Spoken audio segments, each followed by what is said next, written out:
ตัวอย่างเนาะเฮาสิแค่แต่มือขวากับจังหวะกองเนาะและโซ่กอง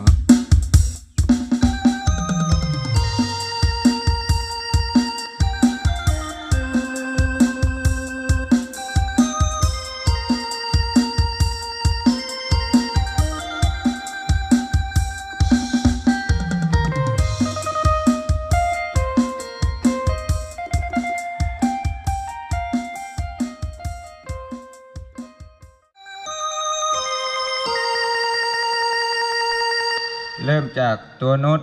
ตัวซ่อนเนาะแล้วก็ไปตัวมีแฟดมาโดมาลงอยู่ที่คอร์ดที่แฟดเนาะนี่ตะบิด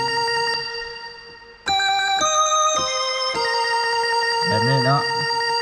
แล้วก็ไปต่อเนาะ